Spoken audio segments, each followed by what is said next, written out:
Rajasthan high court LDC by Raghuraj. और आज हम बात करेंगे पैसिव वॉइस की। पैसिव वॉइस का अर्थ क्या होता है हिंदी में इसका अर्थ होता है उपवाक्य। तो हम इसी के बारे में आज जानेंगे। यदि आप इस चैनल पर नए हैं तो please subscribe this channel. I hope ये काफ़ी बेनिफिशियल आपके लिए साबित होने वाली है क्लास, और लंबी भी चलेगी। पैसिव वॉइस को हम काफ़ी हद तक कवर करने की कोशिश करेंगे इसमें ही, और इसकी सेकंड क्लास में ज़रूर लेके आऊँगा। और कई बच्चों के लिए ये काफ़ी बोरिंग सा टॉपिक रहेगा, क्योंकि उन्होंने इसमें पहले ही बहुत कुछ कर लिया है और वो इस टॉपिक को नज़रअंदाज भी करेंगे। लेकिन उनके लिए भी मैं कहना चाहूँगा इस टॉपिक को वो फिर से देखें। कई सारी चीज़ें उनको नई चीज़ें समझ में आने लगेगी, कई सारी चीज़ें वो नई सीखेंगे इसमें। तो उसी हिसाब से, और जिन्होंने सिंपली इसमें कुछ भी नहीं किया है, इस टॉपिक को देखा भी नहीं है अभी तक, तो उनको ये क्लास देख लेनी चाहिए। तो रिटन एग्ज़ाम के पॉइंट ऑफ व्यू से भी ये काफ़ी इम्पोर्टेंट क्लास रहने वाली है, जिसमें 5 से 7 नंबर आपकी इस टॉपिक से मिलने वाले हैं। इस टॉपिक से के साथ आप गेट कर पाओगे, तो उसी हिसाब से हम चलेंगे। तो इसमें सिंपल पैसिव वॉइस मतलब उपवाक्य, हिंदी में अर्थ जो होता है मैंने बताया। जैसा कि अब उसी तरीके से हम जो सेंटेंस होता है सब्जेक्ट वर्ब और ऑब्जेक्ट, इस तरीके से सिंपल सेंटेंस होता है। जैसे इंग्लिश में हम इस तरीके से शो करें, for example Shyam teachers mathematics, तो श्याम पढ़ाता है मैथमेटिक्स। तो ये सिंपल सा एक सेंटेंस हो गया। अब इसको उपवाक्य में अपन चेंज करके देखें तो हम उसे कह सकते हैं कि श्याम द्वारा पढ़ाया जाता है मैथमेटिक्स या गणित पढ़ाया जाता है। तो इसको ये इस तरीके से हम बोलते हैं तो ये एक उपवाक्य हो जाता है। श्याम पढ़ाता है गणित और श्याम द्वारा गणित पढ़ाया जाता है। तो ये श्याम द्वारा पढ़ाया जाता है गणित, ये अपना उपवाक्य हो गया। तो इसी चेंजेस को, इसी परिवर्तन को, इसी बदलाव को हम पैसिव वॉइस के नाम से जानते हैं। अब सिंपली ये subject verb object helping verb ये सब चीज़ें क्या होती हैं, तो अब इन सब को हम धीरे धीरे करके हम इस क्लास में भी जानेंगे, सीखेंगे। नई चीज़ें कई बच्चों में ये कन्फ्यूज़न क्रिएट करती हैं, तो उस हिसाब से हम देखेंगे। अब हिंदी में तो वो सब चीज़ें जानते हैं, कर्ता, क्रिया, ऑब्जेक्ट वगैरह ये क्या होते हैं सब, ये इंग्लिश में उनके लिए असमंजस वाली स्थिति हो जाती है। तो हम सभी चीज़ों को कवर करते हुए चलेंगे इस क्लास में। अब सब्जेक्ट की हम बात करें तो सब्जेक्ट का मतलब होता है कर्ता, जो काम को करता है, जो इम्पोर्टेंट पार्ट ऑफ सेंटेंस है। सेंटेंस का सबसे इम्पोर्टेंट पार्ट है सब्जेक्ट, जो काम को कर रहा है। तो वो क्या हो गया, कर्ता। हिंदी में अपन देखते हैं कि कर्ता कौन होता है, जो काम को करता है। तो उसी को हम इंग्लिश में सब्जेक्ट के नाम से जानते हैं। तो इसमें उदाहरण में हमने समझाया था श्याम टीचर्स मैथमेटिक्स। तो श्याम जो है वो मैथमेटिक्स पढ़ाता है। कौन पढ़ाता है मैथमेटिक्स? श्याम। तो श्याम क्या हो गया यहाँ पे, सब्जेक्ट, यानी कि कर्ता। अब बात करें टीचर्स, तो ये क्या हो गई, वर्ब। वर्ब हम हिंदी में पढ़े होंगे, मतलब क्रिया। जो काम किया जा रहा है वो है क्रिया। काम क्या किया जा रहा है इसमें, पढ़ाने का। तो पढ़ाने का जो काम किया जा रहा है वो क्रिया है हमारी।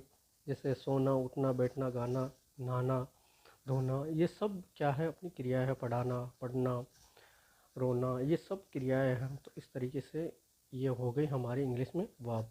अब बात करें हम ऑब्जेक्ट की, तो ऑब्जेक्ट कुछ भी विषय वस्तु हो सकती है, ये नाउन भी हो सकती है। तो इन सब को हम ऑब्जेक्ट के तौर पे लेते हैं। अब बात करें हम मैथमेटिक्स, ये एक बुक है, बुक का नाम है, विषय का नाम है। तो मैथमेटिक्स हमारी क्या है, ऑब्जेक्ट है, यहाँ पे ऑब्जेक्ट है। तो उस हिसाब से ही ये सब चीज़ें हैं। अब जब हम पैसिव वॉइस पढ़ने जा रहे होते हैं तो हम इसको, ऑब्जेक्ट को पहले रखते हैं, फिर वर्ब के थर्ड फॉर्म लेते हैं, और फिर बाय का इस्तेमाल करते हैं, और फिर सब्जेक्ट को रखते हैं। इस तरीके से ये चेंज होता है, जैसे इसमें हुआ है। जैसे श्याम टीचर्स मैथमेटिक्स, तो मैथमेटिक्स को पहले रखा है, फिर टीचर्स, मतलब एस या ई एस लग रहा है, मतलब कि प्रेजेंट टेंस का, प्रेजेंट इंडेफिनेट और सिंपल टेंस का ये वाक्य है। तो उस हिसाब से टीचर्स एस ई एस लग रहा है, तो उस हिसाब से इज का इस्तेमाल किया गया, क्योंकि मैथमेटिक्स एक सिंगुलर वर्ब है, सॉरी सिंगुलर सब ऑब्जेक्ट है। तो सिंगुलर जो है ऑब्जेक्ट ये, तो उस हिसाब से एस लग रहा है, तो इसका मतलब इसे प्लूरल नहीं समझना है अपने को, क्योंकि फिजिक्स में एक्स लगता है। तो उस हिसाब से मैथमेटिक्स, ये नाउन में आप पढ़ोगे तब आपको पता चलेगा कि एस लग रहा है, लेकिन ये प्लूरल नहीं है। उसी हिसाब से ये प्लूरल नहीं है, तो ये सिंगुलर है। मैथमेटिक्स इज उस हिसाब से हमने एस या एस आ रहा है तो उस हिसाब से लगाया है। अब टीचर्स की इसमें दिया गया है कि वर्ब की थर्ड फॉर्म आप इस्तेमाल करोगे पैसिव वॉइस जब भी बनाने जा रहे हो, तो टीचर्स का इस्तेमाल टॉट TAUGHT ये हम करते हैं। अब इसका इस्तेमाल हुआ, फिर कहा गया कि बाई लगाना है तो बाई लगाया गया। फिर जो सब्जेक्ट था हमारा शाम, उसको शाम को हमने सबसे पीछे रखा। इस तरीके से ये क्या होता है, पैसिव वॉइस में चेंज हो चुका है। अब कई सारे एक से सब्जेक्टिव केस होते हैं, जो प्रोनाउन सब्जेक्टिव केस है, उनको हम किस तरीके से हम चेंज करते हैं ऑब्जेक्टिव केस में, तो वो भी हम जानेंगे। तो ही जो है, यदि ही सेंटेंस में आपको दे रखा है सब्जेक्ट के तौर पे, तो उसको हम हिम के अंदर चेंज करेंगे। सी को हर में चेंज करेंगे, यू को यू में चेंज करेंगे, दे को देम में चेंज करेंगे, वी को अस में चेंज करेंगे, आई को मी में चेंज करेंगे और इट को इट में चेंज करेंगे। तो इस तरीके से ये चेंजेस अपने पैसिव वॉइस के दौरान रहेंगे। आई होप ये सब चीज़ें आपके समझ में आ गई होगी। वीडियो को पॉज मारते हुए आप इसको वापस से रिवाइज करना, देखना, और ये सभी चीज़ें आपको लर्न करना होगा, लर्न करना है सभी चीज़ों को। हम बात करें, हम दूसरे जो नियम है अपना दूसरा रूल्स, वो ये कहता है यदि सेंटेंस में आपको डू या डज या वर्ब के साथ में एस या एस दे अपने को, तो जब हम उसको चेंज कर रहे हों तो इज RM और मैन वर्ब की थर्ड फॉर्म में रखना है। अब इस तरीके से जैसे इसमें बताया गया था बाय, तो रखना ही रखना है, लेकिन ये कुछ चीज़ें हैं जैसे डू डज और मैन वर्ब की साथ में एस लग गया हो तो उसको हम चेंज करते समय इज RM में चेंज करेंगे और मैन वर्ब की थर्ड फॉर्म लगाएंगे। उदाहरण के लिए हम जाए तो उदाहरण के लिए हम देखते हैं रघुराज रीड्स ए लेटर।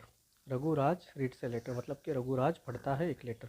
तो इसमें रीड एक वर्ब है, वर्ब मैन वर्ब है, मैन वर्ब के साथ में एस लगा हुआ है। तो इससे इंडिकेट हम समझ सकते हैं, ये सांकेतिक अपने को दर्शाता है कि भाई ये क्या है, एस या एस लगना, कि यह प्रेजेंट सिंपल टेंस का वाक्य है। तो रघुराज एक लेटर पढ़ता है, तो इसका अर्थ ये होता है। तो इसका अर्थ हम पहले क्या लेंगे, हम सबसे पहले ऑब्जेक्ट को उठाएंगे। तो ऑब्जेक्ट हम उठा चुके हैं, पहले लिया हमने ए लेटर, फिर उसके अकॉर्डिंग रीड्स आ रहा है, जैसे कि हमने रूल्स में पढ़ा इज RM लगाना है। अब इज RM किस हिसाब से लगाना है वो भी हम देखेंगे। तो इज लगाना है सिंगुलर वर्ब की, सिंगुलर जो सब्जेक्ट हमारा रहे तब हमको इज का इस्तेमाल करना है। आर का इस्तेमाल प्लूरल के लिए करना है, और एम आप समझते हो आई के साथ आता है। तो इस तरीके से इस्तेमाल होना है। तो रघुराज रीड्स ए लेटर, तो हम लेंगे पहले ए लेटर, और ए लेटर के हिसाब से एस या एस लग रहा है तो इज लगाना अनिवार्य है। तो इज हमने लगाया, इज लगा है ए लेटर के हिसाब से, क्योंकि ए लेटर एक सिंगुलर सब्जेक्ट है, उसके अकॉर्डिंग इज हमने लगाया। अब रीड्स की थर्ड फॉर्म क्या होती है, रीड। फिर हमने बाई लगाया, बाई के बाद में रघुराज, सॉरी यहाँ रघु लिखा हुआ है, मैं लिख देता हूँ ये रघुराज। तो इस तरीके से ये हमारा सेंटेंस पैसिव वॉइस में कन्वर्ट हुआ। तो इस तरीके से हम देखेंगे। अब सेकंड हमारा रूल सेकंड में कह रखा है इज RM वाजवर और वर्ब ING फॉर्म में दे रखी हो, हमने को वर्ब ING फॉर्म में दे रखी हो ये ज़रूरी नहीं, पर इज RM वाजवर अपने को दे रखा है तो आपको इज RM वाजवर यदि आते हैं तो उनके बाद में बीइंग लगाना है और मैन वर्ब की थर्ड फॉर्म लगानी है। ये दिमाग में फिट बिठा लीजिए। इज RM यदि सेंटेंस में दे रखा है, यदि नहीं दे रखा है तो नहीं लगाना बीइंग, यदि दे रखा है तो ही बीइंग लगाना है। I think you got it. अब आगे चले हम इसके उदाहरण को देखने के लिए। तो इसमें सेकंड अपना एग्जांपल दिखता है Raghuraj is reading a letter. Raghuraj एक लेटर पढ़ रहे हैं या पत्र पढ़ रहे हैं। तो अब रघुराज एक पत्र पढ़ रहा है, तो उस हिसाब से हम देखें ए लेटर हमने अपना पहले ऑब्जेक्ट को लिया, ऑब्जेक्ट के अकॉर्डिंग एज को एज ही रखा, क्योंकि a letter a singular subject है। उसके अकॉर्डिंग एज ऑलरेडी सेंटेंस में अपने को दिया है तो उसके हिसाब से बीइंग लगाएंगे। फिर उसके बाद में मैन वर्ब की थर्ड फॉर्म को में चेंज करेंगे रीडिंग को, रीडिंग की थर्ड फॉर्म क्या होगी, रीड। फिर बाय लगाएंगे और रघुराज लिखेंगे। तो इस तरीके से हमारा पैसिव वॉइस में चेंज हुआ। रूल सेकंड का थर्ड हम देखें, हैज़ हैव हैड अपने को यदि दे रखा है सेंटेंस में, ये भी आप दिमाग में फिट बिठाइए। हैज़ हैव हैड यदि सेंटेंस में दे रखा है तो ही, हैज़ हैव हैड आपको सब सेंटेंस में दे रखा है तो उसके साथ में आपको बीन लगाना है और मैन वर्ब की थर्ड फॉर्म लगानी है। अब हम इसके सेंटेंस की तरफ बढ़े। For example, Raghu has read a letter. Raghu has read a letter, Raghu एक पत्र पढ़ चुका है। तो Raghu has read a letter, तो ए लेटर हम लेंगे, सिंपल ऑब्जेक्ट को पहले लेंगे, फिर उसके बाद में ए लेटर के अकॉर्डिंग ही यहाँ पे हेल्पिंग वर्ब आनी है। तो हेल्पिंग वर्ब हैज़, ठीक है, हम चेंज नहीं करेंगे। हैज़ के साथ में बीन लगाएंगे क्योंकि हैज़ अपने को सेंटेंस में दिया है, उसके अकॉर्डिंग हम बीन लगाएंगे। फिर रीड की थर्ड फॉर्म रीड करेंगे, फिर बाय लिखेंगे, फिर सब्जेक्ट लास्ट में लेके हम आ जाएंगे बाय के बाद। तो इस तरीके से हमारा क्या रहेगा, बाय रघु। हम आगे बढ़े। विल सेल और मॉडल्स आपको यदि दे रखे हो, will shall and modals, will shall का इस्तेमाल होता है फ्यूचर टेंस में, और मॉडल्स के साथ में हमेशा वर्ब की फर्स्ट फॉर्म आती है, उस हिसाब से हम देखेंगे। तो विल सेल मॉडल जब आ रहे हो तो इसके साथ में बी का इस्तेमाल हम करेंगे, मतलब बी का इस्तेमाल हम करेंगे यदि सब ऑलरेडी उसमें दे रखा हो। तो यहाँ पे एक उदाहरण दिया गया है, यहाँ पे नीचे नीचे लास्ट वाला, Raghu will read a letter. Raghu एक पत्र पढ़ेगा, रघु एक पत्र पढ़ेगा। तो ए लेटर पहले लेंगे, विल आया है, विल को विल ही रहने देंगे क्योंकि सेल का इस्तेमाल होता है, सेल का इस्तेमाल होता है वी और आई के साथ में। तो यहाँ आई का आई तो सेंटेंस में नहीं दिया है, ना ही वी दिया है, तो इसलिए विल ही रहेगा ए लेटर के अकॉर्डिंग। और विल के साथ में विल आया है, सेल आए, चाहे विल आए या मॉडल्स आए, उनके साथ में बी का इस्तेमाल होता है। तो इसमें बी का इस्तेमाल हुआ। रीड की third form read by Raghu, इस तरीके से ये रहेगी। पांचवा आप खुद करके देखिएगा इसमें क्या समझाया गया है, पोज करके क्या, और इसमें से इससे रिलेटेड सेंटेंस इसमें है कि नहीं है वो भी आप देखिएगा। आगे हम बढ़े तो आगे रूल थर्ड हमारा ये कहता है, इंटरोगेटिव यदि वाक्य हेल्पिंग वर्ब सहायक क्रिया से शुरू हो रहा हो। अब सहायक क्रिया क्या क्या हो सकती है हमारी, डू डस से स्टार्ट हो रहा हो, हैज़ हैव हैड से इस्तेमाल हो रहा हो, विल सेल से स्टार्ट हो रहा हो कोई वाक्य, तो हम उनका जब यूज़ करते हैं तो वो किस तरीके से करते हैं। यदि डू डज का इस्तेमाल करते हैं तो डू डज के अकॉर्डिंग अब चेंज करने जा रहे हो आप ऐसी वॉइस में, तो हेल्पिंग वर्ब आप इज आर एम का इस्तेमाल करोगे। इसी तरीके से डिड का इस्तेमाल हुआ है तो डिड के अकॉर्डिंग आप इस्तेमाल करोगे वाज वर्ब का, क्योंकि पास्ट टेंस में इस्तेमाल होती है डिड, तो उस तरीके से हम वाज वर्ब का इस्तेमाल करेंगे। इसी तरीके से यदि हैज़ हैव का इस्तेमाल हो रहा है तो हैज़ हैव का इस्तेमाल हम उसमें करेंगे, और इस तरीके से ये हम इंटरोगेटिव सेंटेंस को पैसिव में चेंज करेंगे। तो उदाहरण के लिए हम फॉर एग्जांपल देखते हैं, do you imitate others. Do you, अब यहाँ डू का इस्तेमाल हुआ है तो अपन समझ सकते हैं डू इस्तेमाल होता है प्रेजेंट टेंस में, तो प्रेजेंट सिंपल टेंस में इसका इस्तेमाल किया जाता है इंटरोगेटिव सेंटेंस के लिए। तो डू आया है, यू आया है, इमिटेट अदर्स आया है, तो हम अदर्स को पहले रखेंगे क्योंकि पहले उठा के हम ऑब्जेक्ट को पहले लाते हैं, तो इसके अकॉर्डिंग हमको हेल्पिंग वर्ब देखनी है। तो इसके according helping verb is are am में से क्या आ सकती है, आर। तो आर हम पहले रखेंगे क्योंकि हमें इंटरोगेटिव को इंटरोगेटिव में ही रखना है, जो सेंटेंस एक्टिव वॉइस में है उसी को पैसिव वॉइस में चेंज करते समय हूबहू वैसा ही रखना है। इंटरोगेटिव है तो इंटरोगेटिव में रखना है, जैसे आर, तो आर, फिर अदर्स को लेके आए उसके अकॉर्डिंग आर लगाया हमने, अदर्स। अब इमिटेट, यहाँ पे वर्ब दे रखी है, इसकी थर्ड फॉर्म हम करेंगे तो इमिटेटेड बाय यू। अब यू जो है हमारा सब्जेक्ट, उसको हम पीछे लेके आ जाएंगे और क्वेश्चन मार्क।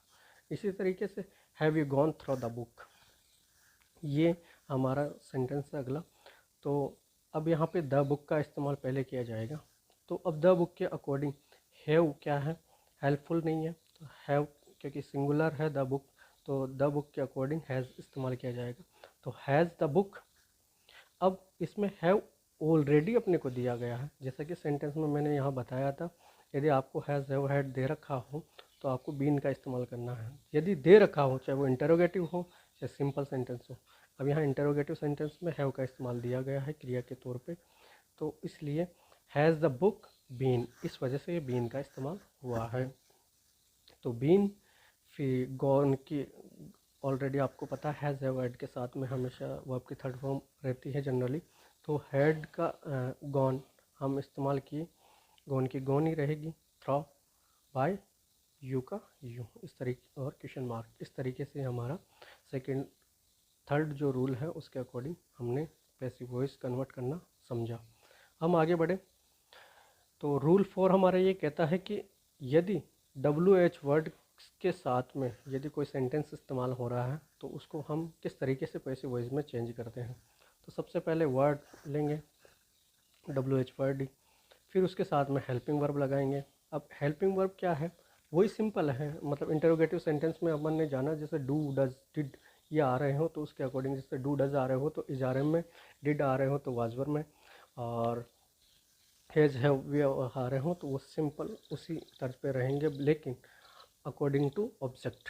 तो उसी तरीके से हम जानेंगे, बस वही सिंपल है, कुछ भी चेंजेस नहीं है, बस इसमें WH वर्ड हुआ है। अब इसमें ये लिखा हुआ है why did America attack Taliban.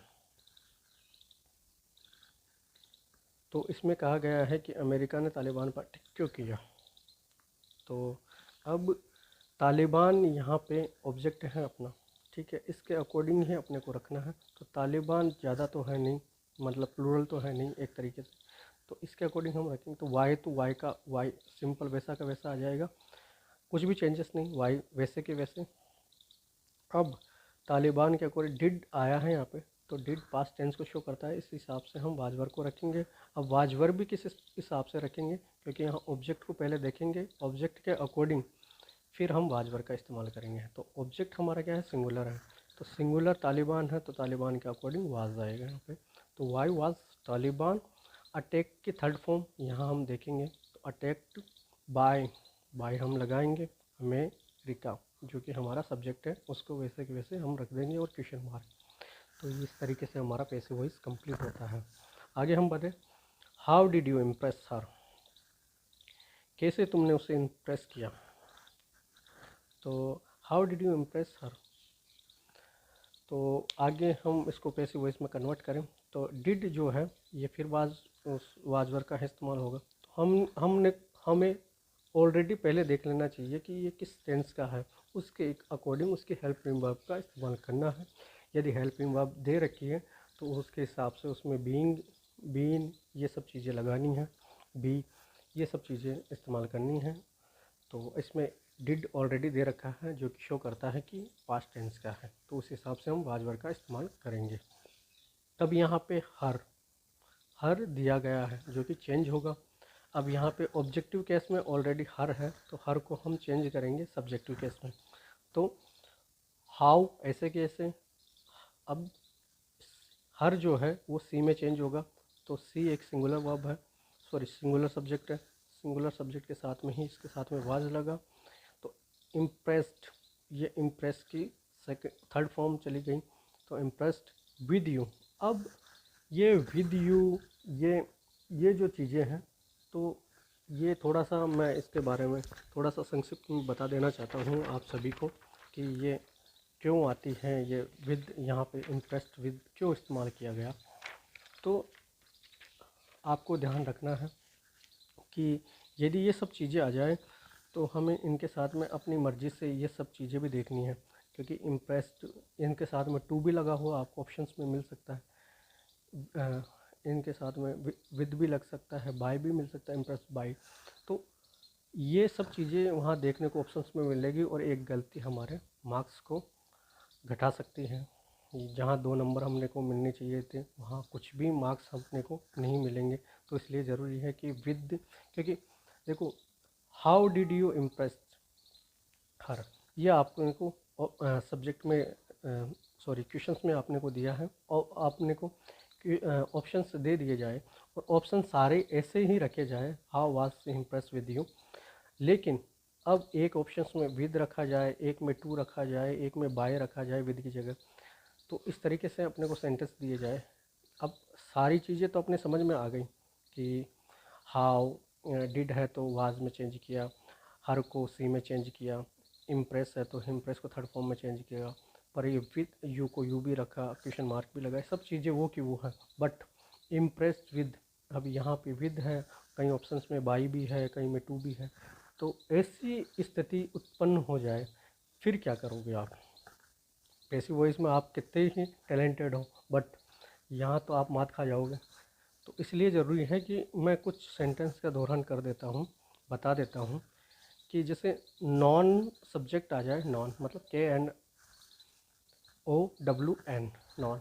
Non पे आते ही टू का इस्तेमाल होगा, जिस तरीके से इम्प्रेस के साथ में विद का इस्तेमाल हुआ उसी तरीके से known to. Contact in, interested in, pleased with, pleased मतलब होता है प्रसन्नता, किसी से प्रसन्न हो आप। Satisfied with, impressed with, impressed इसमें आ गया है तो इम्प्रेस्ड विद।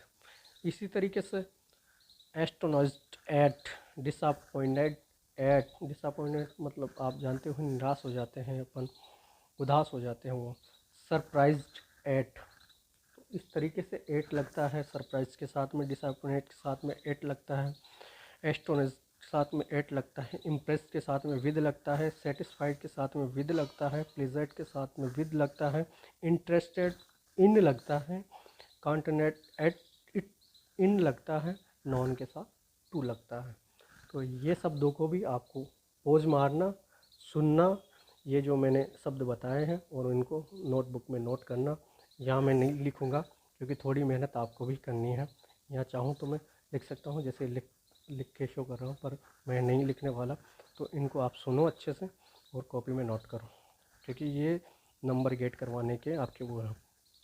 आपको ये भी लग रहा होगा कि भाई क्या नाम है, इतना लेवल नहीं रहेगा हाई कोर्ट के लिए, पर देखिए कुछ भी हो सकता है, पर उस हिसाब से हमने को तैयारी करके चलने हैं, क्योंकि एक एक नंबर अपने को जॉब दिलाती है और एक सेफ जोन में अपने को लेके जाती है। आगे हम बढ़े। आगे हमारा रूल है स्टार्टिंग विद WHO वर्ड। तो WHO वर्ड से इस्तेमाल, यदि कोई सब्जेक्ट सेंटेंस हो रहे हैं तो उसको अब कन्वर्ट जब हम करते हैं पैसिव वॉइस में, तो वो किस तरीके से करते हैं। तो यदि WH वर्ड के साथ में इस्तेमाल हो रहा है तो बाई वूम का हम इस्तेमाल करेंगे। फिर हेल्पिंग वर्ब को रखेंगे, क्योंकि हेल्पिंग वर्ब इसलिए रखेंगे स्टार्टिंग में ही क्योंकि इंटरोगेटिव सेंटेंस होंगे।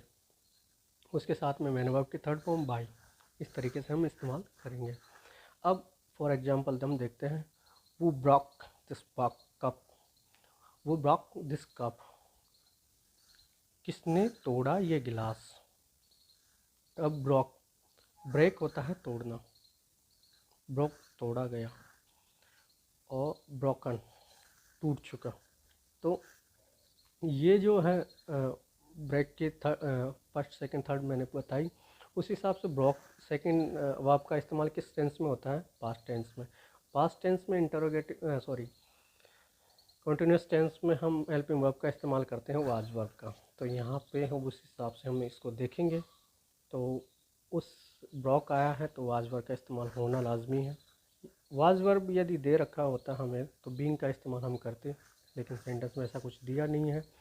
तो वो ब्रॉक दिस कप, तो बाय वूम, वो की वजह से हम क्या लगाएंगे, बाय वूम। अब हम सिंपल ब्रॉक के अकॉर्डिंग सेकंड फॉर्म है तो सेकंड फॉर्म में टेंस का पता लगाने के साथ में ही वाज का इस्तेमाल करेंगे। अब ये वाज भी और अपने को ऑब्जेक्ट देखना है, उसके अकॉर्डिंग हेल्पिंग वर्ब लगानी है।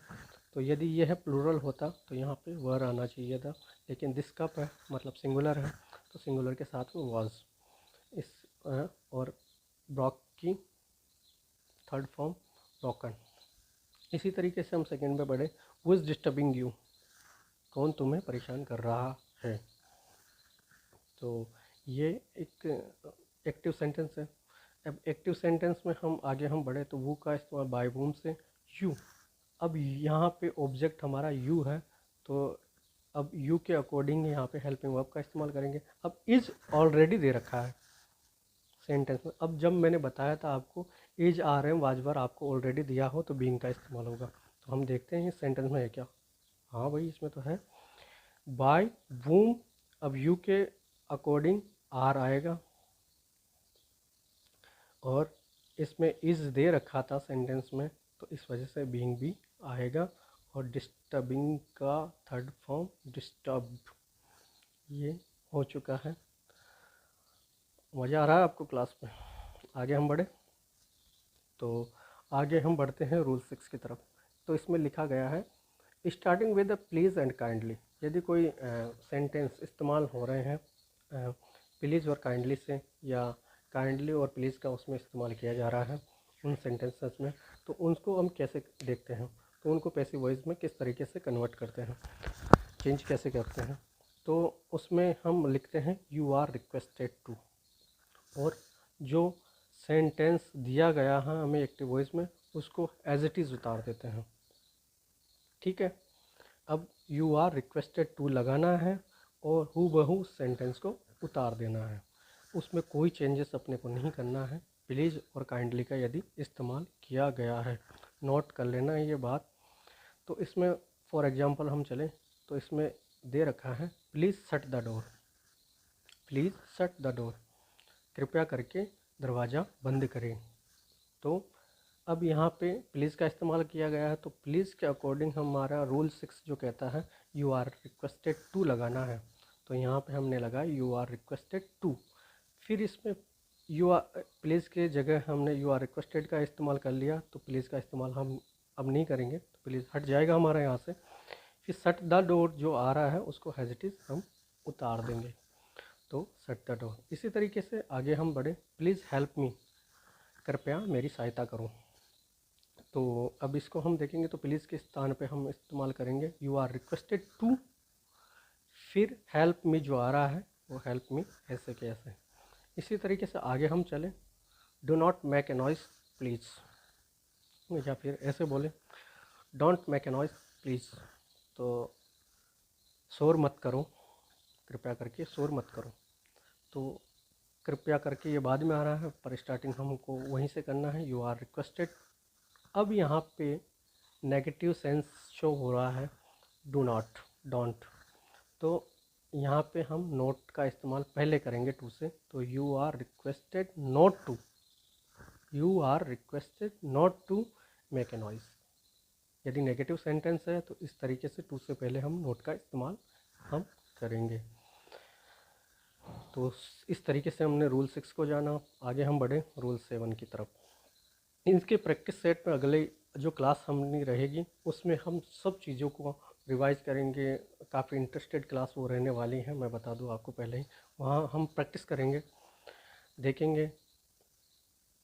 अब रूल 7 जो है वो कहता है starting with it is time.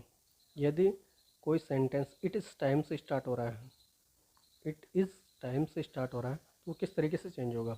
तो पैसिव वॉइस में हम चेंज करेंगे, यदि इट इज़ टाइम आ रहा है तो उसको हम इस्तेमाल सेंटेंस में चेंज करेंगे इट इज़ टाइम ऐसे कैसे, उसके साथ में फोर लगाएंगे, फिर ऑब्जेक्ट को रखेंगे, फिर टू लगाएंगे, फिर बी लगाएंगे और मैन वर्ब की थर्ड फॉर्म रखेंगे। समझ में नहीं आया होगा, एग्जांपल देखते हैं। It is time to take tea, यह टाइम जो है वह चाय के लिए है या चाय पीने का है। तो it is time to take tea, ये चाय का समय है। तो अब इस हिसाब से it is time for T, यह समय चाय के लिए है, टू बी टेकन। टू, फिर टू लगाएंगे हम, ऑब्जेक्ट रखा, फोर लगाया, इट इज़ टाइम ऐसे कैसे एज इट इज़, फिर फॉर, फिर हम ऑब्जेक्ट को लेंगे, ऑब्जेक्ट हमारा टी है, इसमें टी लेंगे, फिर टू के लिए बोला है यहाँ पे तो टू हमने लगाया, फिर बी के लिए बोला है तो बी हमने लगाया, और वर्ब की थर्ड फॉर्म टेक का टेकन। इसी तरीके से it is time to shut the shop, यह दुकान बंद करने का समय है। तो उसी तरीके से हम it is time for the shop to be shut. अब सॉरी यहाँ पे गलती हुई है, इसको ऐसा ही लिख दिया मैंने, इज़। अब यहाँ पे हम देखें it is time to drink water, यह पानी पीने का समय है, ये पानी पीने के लिए समय है। तो हम देखेंगे इसको, तो इट इज़ टाइम ऐसा कैसे, फिर फोर का इस्तेमाल अपने को करना है, फिर वाटर जो हमारा है ये हमारा ऑब्जेक्ट है, तो ऑब्जेक्ट को रखेंगे, फिर टू लगाएंगे, फिर बी लगाएंगे, फिर ड्रिंक की थर्ड फॉर्म ड्रिंक। इस तरीके से हम ये कर देंगे। रूल्स हमारा 8 जो है वो डबल ऑब्जेक्ट के लिए हैं। अब डबल ऑब्जेक्ट कभी कभार क्या है, ऑब्जेक्ट भी डबल हो जाते हैं तो कन्फ्यूज़न क्रिएट करता है लोगों को, भाई किस ऑब्जेक्ट के साथ में हम पैसिव वॉइस चेंज करें। तो जनरली आपको सबसे पहले ये देखना है ऑप्शंस में किस सब्जेक्ट को पहले लिया गया, किस ऑब्जेक्ट को पहले लिया है, तो उसके अकॉर्डिंग अपने को देखना है, जो फिट बैठ रहा हो वही अपने को देख के चलना है। कई सारे क्वेश्चंस ऐसे होते हैं जो आपको ऑप्शंस से सॉल्व करने होंगे, ऑप्शंस के अकॉर्डिंग आपको चलना होगा ईजिली वे में। और कई सारे ऑप्शंस को आपको कट करते हुए भी चलना है कि ये ऑप्शंस कतई ही नहीं हो सकता, तो उनको कट करते हुए देखना है कि ये ऑप्शन तो कट गया, ये ऑप्शन तो कट गया, फिर मेरे को 2 ऑप्शंस में ही देख के चलना है, 2 ऑप्शंस में से कुछ हो सकता है, तो उस हिसाब से भी आप देखोगे। अब क्योंकि हम बात करें अब रूल 8 की, डबल ऑब्जेक्ट की, तो इसमें कहा गया यदि डबल ऑब्जेक्ट है तो इनडायरेक्ट ऑब्जेक्ट किसी को भी हम उठा सकते हैं अप्रत्यक्ष रूप से। और हेल्पिंग वर्ब रहेगी, मैंने वर्ब की थर्ड फॉर्म रहेगी, फिर वो ऑब्जेक्ट आ जाएगा जो बच गया था सेकंड, उस हिसाब से फिर बाय के बाद में सब्जेक्ट जो है उस वास्ते हम देखें। अब इसमें for example I was telling them a story. अब जो देम है ये भी एक ऑब्जेक्ट है, क्योंकि देख का ऑब्जेक्टिव केस हमने पढ़ा था उस हिसाब से। और ए स्टोरी ये भी हमारा ऑब्जेक्ट है, तो हम किसे भी पहले उठा सकते हैं, ये ज़रूरी नहीं कि देम को ही हम पहले उठाएं या ए स्टोरी को पहले उठाएं, इनमें से किसी को भी हम पहले उठा सकते हैं। तो हम इसमें से उठा लेते हैं दे। तो देम को हम चेंज करेंगे सब्जेक्टिव केस में, क्योंकि सब्जेक्ट होने वाले हैं। तो देम को सब जैसे हमने चेंज करा तो वो दे में कन्वर्ट हो गया, तो दे। अब वाज है, तो अब दे के अकॉर्डिंग हमारी हेल्पिंग वर्ब आनी है, तो दे क्या है, प्लूरल है, इसके अकॉर्डिंग वर्ब आएगी, तो दे वर। अब इसमें वाज ऑलरेडी अपने को दे रखा था सेंटेंस में, तो इस हिसाब से यदि is are am was were अपने को दे रखा हो तो बीइंग का इस्तेमाल हम करेंगे, तो दे वा बीइंग। टेलिंग की थर्ड फॉर्म क्या हो जाएगी, told. Told a story. A story जो सेकंड ऑब्जेक्ट अपना बच गया उसको पहले रखेंगे, बाय आई का मी, तो सिंपल। तो आगे हम बढ़े, he had sent me a gift, उसने उसके द्वारा मुझे भेजा गया ए गिफ्ट। तो अब इसमें मी भी एक ऑब्जेक्ट है और ए गिफ्ट भी एक ऑब्जेक्ट है, तो अब किसे भी पहले लिख सकते हो, जैसे ए गिफ्ट के तौर पे हम ले, चलो इसमें तो नहीं दे रखा पर ए गिफ्ट के अकॉर्डिंग हम लेते हैं, तो ए गिफ्ट। अब ए गिफ्ट है, हेड तो हेड ही है भाई, इसको तो अपन चेंज कर भी नहीं सकते, और कोई हेल्पिंग वर्ब है नहीं, तो है गिफ्ट हैड। अब हैड ऑलरेडी सेंटेंस में दिया है तो बीन लगाएंगे, ए गिफ्ट हैड बीन। फिर सेंट का थर्ड फॉर्म यही होती है, हैज़ एवर एड के साथ में वैसे ही थर्ड फॉर्म आती है, तो सेंट। और मी को पहले रखेंगे बाय ही का हिम। तो अब इसी तरीके से अब इसमें आई मी को पहले रखा है, तो मी से अकॉर्डिंग बनाए तो आई को हम रखेंगे I had been sent a gift by him. तो इस तरीके से ये हमारा रहेगा। हम बात करें रूल 9 की, जिसमें बताया गया है कि गोइंग टू का प्रयोग यदि वाक्य में किया जा रहा है तो जब अब हम इनका पैसिव वॉइस बनाते हैं तो कैसे परिवर्तन होता है, देखिए मेरे साथ, देखो क्या लिखा है मैंने, देखिए मेरे साथ। तो अब देखते हैं चेंज इन पैसिव वॉइस। तो सबसे पहले ऑब्जेक्ट को लेना है, फिर उसके अकॉर्डिंग हेल्पिंग वर्ब आएगी, फिर हेल्पिंग वर्ब गोइंग टू आएगा और गोइंग टू के साथ में बी इस्तेमाल होगा। यहाँ मैं एक चीज़ और समझाऊंगा, पहले देख लेते हैं स्ट्रक्चर जो दे रखा है, फिर मैन वर्ब के थर्ड फॉर्म वो का वही सारा रूल्स सिंपल जो एज इट इज़ चलता आ रहा है अब तक वही है। अब इसमें कहा गया I am going to celebrate my birthday tomorrow, कि मैं अपना जो बर्थडे है सेलिब्रेट करने जा रहा हूँ कल, मतलब टुमारो होता है आने वाला कल, यानी कि ये भविष्य वाली बात हो रही है, पर है सेंटेंस प्रेजेंट में ही मैं अपना बर्थडे सेलिब्रेट करूँगा, कल की बात को आज ही बता रहे हैं। तो हमेशा फ्यूचर तो कुछ होता ही नहीं है, क्योंकि फ्यूचर की बातें भी ही प्रेजेंट में ही की जाती हैं। तो इसमें कहा गया है कि I am going to celebrate my birthday tomorrow. तो टुमारो जो है एटसेट्रा में आता है, जैसे in the evening, in the morning, etcetera है ये ETC, जिनको लास्ट में हम रखते हैं जनरली। सेंटेंस में भी। तो उसी के अकॉर्डिंग इसको पैसिव वॉइस में चेंज करते सके टुमारो का हम स्थान चेंज नहीं करेंगे, इसको इसी तरीके से इसी जगह पर रखेंगे। तो इसमें कहा गया है I am going to celebrate my birthday, तो माई बर्थडे पहले आएगा, माई बर्थडे इसके अकॉर्डिंग ही अपना वो क्या नाम है हेल्पिंग वर्ब आएगी। तो माई बर्थडे के साथ में इज आएगी, क्योंकि यहाँ पे एम आया है आई के अकॉर्डिंग। तो my birthday is going to आ गया है, तो गोइंग टू यदि हो तो बी का इस्तेमाल हमारा होता है, ये बताया गया था स्ट्रक्चर में, गोइंग टू बी। अब इसमें दो चीज़ें देखो, इम्पोर्टेंट बात क्या है इसमें जो मेन वर्ब है यहाँ पे गोइंग टू नहीं है, यहाँ जो मेन वर्ब है वो गोइंग टू कतई ही नहीं है। यहाँ पे मेन वर्ब जो है वो सेलिब्रेट है, मतलब मनाना। यहाँ पे गोइंग टू कहीं से भी मेन वर्ब नहीं है, मेन वर्ब जो है सेलिब्रेट है, तो सेलिब्रेट को ही हम रखेंगे। रूल ये गोइंग टू आ रहा है। और जैसे एक सिंपल बात करें हम, ये मेन वर्ब कब होती गोइंग टू, यदि मैं कहता सिंपल एक sentence I am going to market, मैं ये कहता I am going to market, यहाँ लिख देता हूँ मैं सिंपल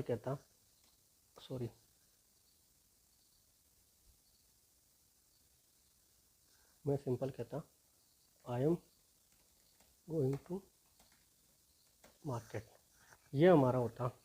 तो हम इसको किस तरीके से चेंज करते। अब यहाँ पे जो क्या है और कोई वर्ब है नहीं, तो ये गोइंग टू हमारी मेन वर्ब हो जाती। तो मार्केट हम रखते पहले मार्केट, अब मार्केट के अकॉर्डिंग वर्ब का इस्तेमाल करते तो ई जाता, फिर बीइंग लगता क्योंकि एम ऑलरेडी दे रखा, तो गोइंग का गोन हो जाता टू।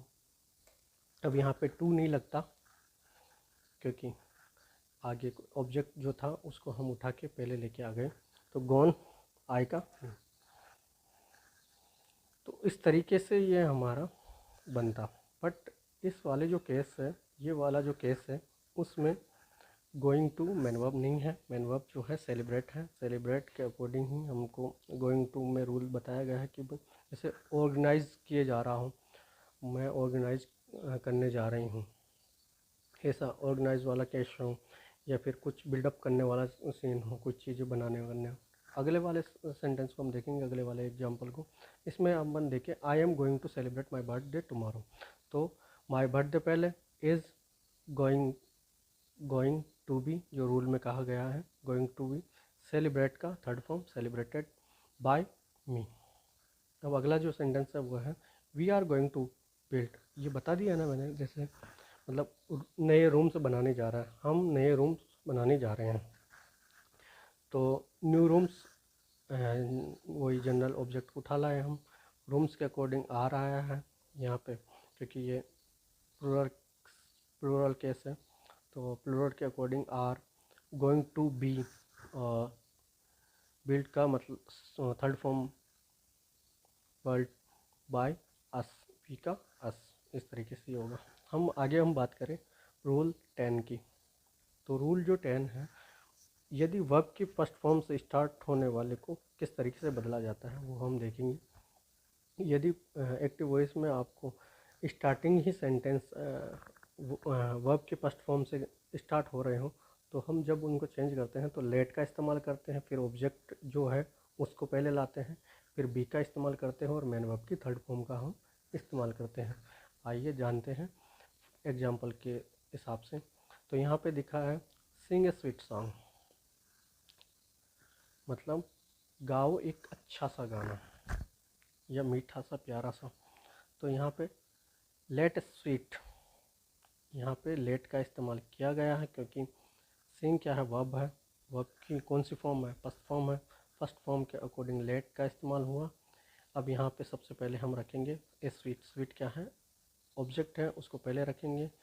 फिर जो सॉन्ग ए स्वीट सॉन्ग अपना पूरा ऑब्जेक्ट है, ए स्वीट सॉन्ग अपन पहले रखेंगे, फिर बी का इस्तेमाल करेंगे, और सिंग की थर्ड फॉर्म हम रख देंगे। इसी तरीके से कुक फूड नाउ, पकाओ खाना, अब खाना पकाओ। तो let food be cooked now, do it, तो let it be done. Open the gate at once, तो let the gate be open at once. इस तरीके से यह चेंजेस अपने रहेंगे। इनको पोज करके आप देखना और इससे जुड़े हुए क्वेश्चंस एक्सरसाइज में आप पहले करना, क्योंकि कल मैं इसके बारे में ज़रूर करवाऊँगा। अब हम रूल 11 में आ चुके हैं। तो इसमें कहा गया है बिना ऑब्जेक्ट वाले वाक्यों को किस तरीके से बदला जाता है जिसमें ऑब्जेक्ट नहीं हो। अब चेंज इन पैसिव वॉइस, तो किस तरीके से हम चेंज करेंगे। तो यदि सलाह दी जा रही है तो यू आर एडवाइस हम इस्तेमाल करेंगे, यू आर एडवाइस। आज्ञा का भाव यदि आ रहा है मतलब यू आर ऑर्डर्ड। सैनिक आदेश के लिए, सॉरी यहाँ पे मात्रा यहाँ चली गई, तो आदेश, सैनिक आदेश के लिए यू आर कमांडेड। तो इस तरीके से हम इस्तेमाल करेंगे। फिर सजेशन वाले जो वाक्य आते हैं उसमें ऑब्जेक्ट पहले रखेंगे, फिर शुड बी का इस्तेमाल करेंगे, मैन वर्ब की थर्ड फॉर्म में रहेगी। और जो सामान्य जनरली जो कथन होते हैं उसको किस तरीके से हम चेंज करते हैं। तो इट का इस्तेमाल हो रहा है, हेल्पिंग वर्ब भी इस्तेमाल हो रही है, मैन वर्ब थर्ड फॉर्म, और दैट क्लास, ये वाले वाक्य आ रहे हैं। तो उनके बाद में हेजिटेस हम उसको उतार देंगे। अब देखेंगे किस तरीके से उतारेंगे, कौन सा सेंटेंस किस से रिलेटेड है वो भी हम जानेंगे। स्लीप नाउ, तो ये एक सलाह का भाव है कि भाई अब सो जाओ, मतलब एक सलाह दी जा रही है कि अब सो जाओ आप। तो you are advise to sleep, तो यहाँ पे एडवाइज टू, यहाँ आगे मैंने टू लगाना भूल गया, सॉरी। इनके आगे, सबके आगे आप टू लगा लेना। यहाँ पे you are advise to, you are order to, sorry मैं लगा ही देता हूँ, आप भी आलसी हो मुझे पता है। तो यहाँ पे हम टू, नीचे वाले में भी टू, इससे नीचे वाले में भी टू, इस तरीके से हम देखेंगे। स्लिप नाउ मतलब एडवाइस है, तो you are advice to slip now, ऐसे केस से हम उतार देंगे यू आर एडवाइस लिखते ही, टू लिखते ही। गो अवे, जाओ यहाँ से जाओ, तो you are order to go away, ये ऑर्डर है, आदेश है, जाओ। अटैक वंस, ये एक आदेश मिला आक्रमण करने का, तो you are commanded to attack at once. Do not weep, ये भी एक आदेश, क्या नाम है, डू नॉट वीप, ये एक एडवाइस है, तो यू आर एडवाइस। अब इसमें डू नॉट इस्तेमाल हुआ है, जैसे हमने देखा था, तो नेगेटिव सेंस हो तो नॉट का इस्तेमाल हमने को करना ही है। You are advice not to, not पहले इस्तेमाल हुआ, फिर टू हुआ, फिर वीप मतलब रोना, तो इसका इस्तेमाल होता है। फिर इसमें कहा गया है हेल्प द पुअर। अब ये अपने को समझना है कि ये सजेशन वाला है, तो इसमें अपने को सजेस्ट किया गया है। सलाह एक अलग चीज़ होती है, जो सलाह हम खुद लेते हैं, और सजेशन अपने को ऑलरेडी ही मिलते हैं, ठीक है। तो पहले पूछा जाता है जैसे मेरे को क्या करना चाहिए, फिर वो एडवाइस आपको देता है। एडवाइस वो सलाह होती है, और किसी चीज़ के बारे में अपने से पूछा भी नहीं जा रहा, फिर भी अपने को सजेस्ट किया जाए, तो वो होती है सजेशन। तो ये फ़र्क भी आपने मोटा मोटा अपना आप जान चुके होंगे, एडवाइस सजेशन में क्या फ़र्क है। तो अब इसमें कहा गया हेल्प द पुअर, मतलब गरीबों की सहायता करो। तो इसमें द पुअर शुड बी, ये अपना जो सजेशन वाले वाक्य जो थे मैंने बताया, उसके अकॉर्डिंग ऑब्जेक्ट को पहले लिया है द पुअर, फिर शुड बी जैसा कि सेंटेंस में कहा गया है, इसमें बताया गया स्ट्रक्चर में, फॉर्मूले में। तो शुड बी और हेल्प की हेल्पेड, ये थर्ड फॉर्म। तो ये मत समझ लेना कि हेल्प द पुअर ये भी इसी के अकॉर्डिंग है, एडवाइस के अकॉर्डिंग। तो इनमें भी आप फ़र्क समझना, ये ज़रूरी है, क्योंकि सिंपल क्या है, हम इसको हल्के ही भाव से देखते हैं, मतलब पैसिव वॉइस क्या है, ये पैसिव वॉइस, तो उस हिसाब से भी अपने को नहीं देखना है इसको, पैसिव वॉइस के इस्तेमाल से ही देखना है। ये ग्रामर का इम्पोर्टेंट पार्ट है, तो इसको हल्के में नहीं लेना है, 2 नंबर अपने पक्के करवाता है ये। तो इम्पोर्टेंट भी सेफ जोन में भी अपने को ले जा सकता है, जहाँ जो नंबर से आप रह रहे हो। और यदि आपकी टाइपिंग स्पीड अच्छी हो तब भी आपका सिलेक्शन ये करवा सकता है। तो उस हिसाब से देख के चलना, ऐसे नहीं कि गलतियाँ करते चले जाओ। तो हेल्प द पुअर, पहले सेंटेंस को समझना है किस तरीके का सेंटेंस है। हेल्प द पुअर तो ये सजेशन वाला वाक्य है। डू नॉट पीप, मत रो, तो ये एडवाइस वाला वाक्य है। अटैक वंस, ये क्या है, कमांड वाला वाक्य है। गो अवे, ये ऑर्डर वाला वाक्य है। तो इस हिसाब से अपने को समझना है इन सभी वाक्यों को। तो हेल्प द पुअर मतलब सजेशन वाला वाक्य, the poor should be helped. आगे हम बढ़े तो इसमें दिया गया है नेवर टीज गर्ल्स, मतलब टीज होता है चिढ़ाना करना, जो चिढ़ाते करते हैं गर्ल्स को, तो लड़कियों को कभी भी नहीं चिढ़ाना चाहिए, ये हो गया। तो girls should never be TZ, बस सिंपल, क्योंकि नेवर शो करता है नेगेटिव सेंस को, तो इसलिए नेवर पहले ही इस्तेमाल हो गया। देखो बी से पहले, यहाँ टू से पहले नॉट का इस्तेमाल हुआ, उस हिसाब से। अब इसमें कहा गया है, अब इस हिसाब से लेंगे हम सामान्य कथनों को जो बदलते हैं दैट क्लॉज वाले सेंटेंस के तौर पे। तो इसमें कहा गया पीपल से दैट, कि लोग बाग कहते हैं कि tortoise live longer than elephants, कि हाथी से ज़्यादा समय तक जीवित कौन रहता है, कछुआ। कछुआ हाथी से भी ज़्यादा दिनों तक जीवित रह सकता है। तो सबसे ज़्यादा जीवित जो काल है समय जीने, उस किसका है, कछुए का। तो ये लोग बाग कहते हैं। तो इसको सिंपल जी भाषा में अपन लिखेंगे, सामान्य कथनों को जो पैसिव वॉइस में हम चेंज करते हैं। तो इट इज़ सैड दैट, यहाँ तक अपने को रखना है। It is sad that, same people says हो चाहे कोई भी हो, तो उसको हटाते हुए इट इज़ सैड दैट, फिर एक clause same as it is, ऐसे कैसे टॉर्टॉइस लिव लेवर, सॉरी यहाँ पे देन का कुछ और ही हो चुका है, इसको चेंज कर दिया अपन ने। It is said that tortoise live longer than elephants, इस तरीके से ये चेंज रहा। आई होप ये क्लास आपको अच्छी लगी होगी। कुछ चीज़ें और भी छूट गई है, कई 2-3 रूल्स और बच गए हैं। फिर हम अगली जो क्लास रहेगी हम प्रैक्टिस करवाएंगे। तो इस क्लास को आपको अच्छे ढंग से देखना है, सारी चीज़ों को समझना है, और जो रूल्स वो उस क्लास में जो रहेंगे उनको करवाने के बाद ही, उनको कंप्लीट करवाने के बाद ही हम एक्सरसाइज इस्तेमाल करेंगे। और thanks for watching this video, और ज़्यादा से ज़्यादा इस वीडियो को शेयर करना, ताकि कई भाई बंधुओं का जो पैसिव वॉइस को लेकर झिझकते हैं करते हैं, तो उसको भी काफ़ी बेनिफिट मिले इन सब चीज़ों से, एग्ज़ाम के पॉइंट ऑफ व्यू से। तो thanks for watching this video.